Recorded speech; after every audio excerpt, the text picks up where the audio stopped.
ચીક્કી ચીક્કી ચીક્કી સરસ મજાની કેલ્શિયમ અને આયનથી ભરપૂર તલની ચીક્કી. તલ, ગોળ, ઘી અને સામાન્ય વસ્તુઓથી બનતી આ સરસ મજાની હેલ્ધી ચીક્કી આજે આપણે સ્ટેપ બાય સ્ટેપ બનાવવાની જોઈશું. એક નોનસ્ટિક કઢાઈ લઈશું અને એમાં આપણા તલ છે એને ફૂટવા માંડે ત્યાં સુધી આપણે શેકવાના છે. ગેસની ફ્લેમ પહેલાં સ્લો રાખીશું. તમને એવું લાગે કે શેકવામાં બળી રહ્યા છે તો તમે સાવ સ્લો પણ કરી શકો છો. આવી રીતના મેં મીડિયમ ફ્લેમ ઉપર જે તલ છે એને શેક્યા છે. તલનો આપણે બળે નહીં એવી રીતે શેકવાના છે. સરસ મજાના સ્લો મોશનમાં હું આપને બતાવું છું કે એકદમ સરસ ફૂલી જશે. કેવી રીતના આપણા તલ દેખાશે એ તમે સ્લો મોશનમાં જોઈ શકો છો. સરસ મજાના ફૂલીને ક્રિસ્પી આપણા તલ શેકાઈ જાય ત્યાં સુધી આપણે એને શેકવાના છે. એકદમ સરસ તલ તો આપણા કઢાઈમાં નાચવા માંડ્યા એવી રીતે આપણે આ તલને શેકી લેવાના છે. સાથે આપણે બીજી કઢાઈ મૂકીશું અને એમાં આપણે ગોળને ઉમેરીશું. મેં અહીં ઓર્ગેનિક ગોળ લીધો છે. ગોળ બળે નહીં એટલા માટે એમાં થોડું આપણે પાણી ઉમેરવાનું છે. વધારે પાણી આપણે ઉમેરવાનું નથી. ફક્ત અડધા કપ જેટલું જ આપણે એમાં પાણી ઉમેરવાનું છે અને એ પાણી અને જે પાયો બનાવીશું ત્યાં બળી જશે. અને હવે સાથે આપણે અડધી વાટકી જેટલી ખાંડ ઉમેરીશું. ફ્રેન્ડ્સ, બજારની ચીક્કીમાં ગોળ અને ખાંડ બંને સાથે હોય છે અને આ બંને જ વસ્તુને આપણે સરસ મજાની પીગાળવાની તો છે જ, પણ એનો એક ક્રિસ્પી થાય એવો આપણે પાયો તૈયાર કરવાનો છે. પાયો કેવી રીતે બનાવવો, કેવી રીતે ચેક કરવો એ બધા જ સ્ટેપ હું અહીં વિડીયોમાં સાથે આપને જણાવું છું. અને સાથે આપણો જે ચીક્કી છે એમાં શાઇન આવશે એટલા માટે આપણે ફરીથી એમાં 1 ચમચી જેટલું ઘી પણ ઉમેરીશું. આ ઘી ઉમેરવું ફરજિયાત છે કારણ કે સરસ મજાની આપણી ચીક્કી છે એમાં એક ટેક્સચર પણ આવશે અને સુગંધ પણ સરસ આપણી આવશે. હવે જે તમે જોઈ શકો છો કે આપણું ગોળ અને ખાંડ છે એમાં બબલ્સ આવવા માંડ્યા છે. તો હવે એક વસ્તુ સિક્રેટ છે એ ઉમેરવાની છે, એ છે ખાવાનો સોડા. હું તમને ખાવાનો સોડા ઉમેર્યા પછી ગોળમાં કેવું રિએક્શન આવે છે એ તમને બતાવીશ. આ વસ્તુ ઉમેરવાથી સરસ મજાની ક્રિસ્પી છે એ ચીક્કી તૈયાર થઈ જશે. બહારની ચીક્કીમાં આ વસ્તુ ખાસ ઉમેરેલી હોય છે તો આ વસ્તુ તમે ખાસ ધ્યાન રાખજો. જોઈ શકો છો કે બબલ્સ આવવા માંડ્યા છે અને હવે આપણે આ પાયો છે એ પાણીમાં 1 ટીપું ઉમેરીને ચેક કરીશું. હજુ આપણો પાયો બરાબર તૈયાર નથી થયો. કેવી રીતે નથી થયો એ પણ હું આગળ તમને જણાવીશ.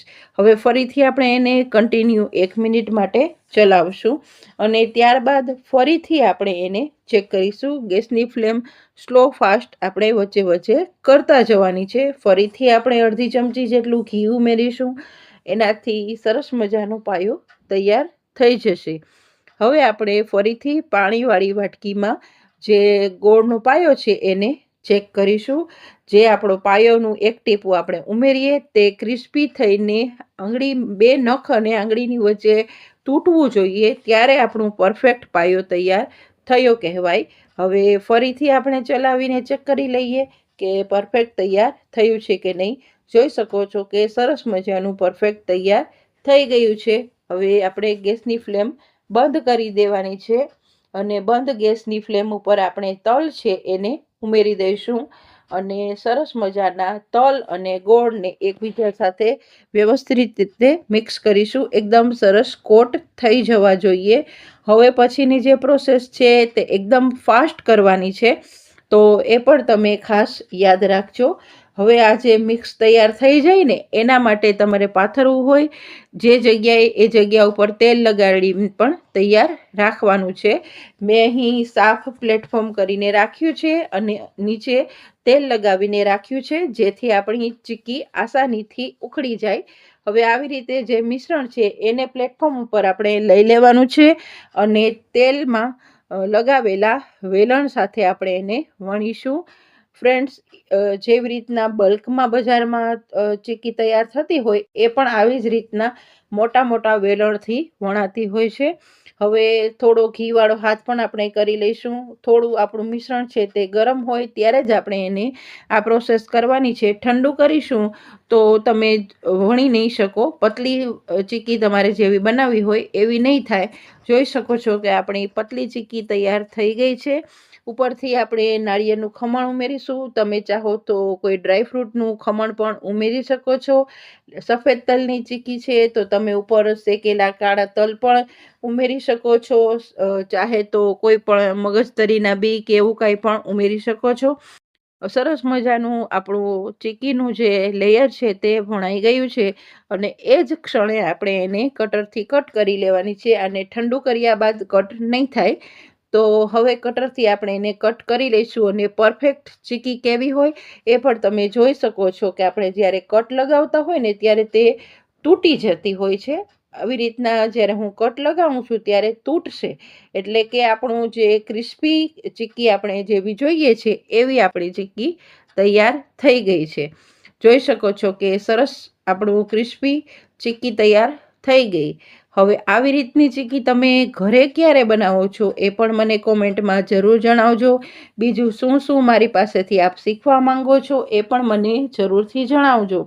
સસ્તી બજાર કરતાં અને સારી કેલ્શિયમથી ભરપૂર હેલ્ધી હાઇજેનિક ચીક્કી ઘરે બનાવવી ખૂબ સરળ છે. તો તમે પણ જરૂરથી બનાવજો અને તમારા ઘરમાં બધાને ખુશ કરજો. આવજો. જય શ્રી કૃષ્ણ.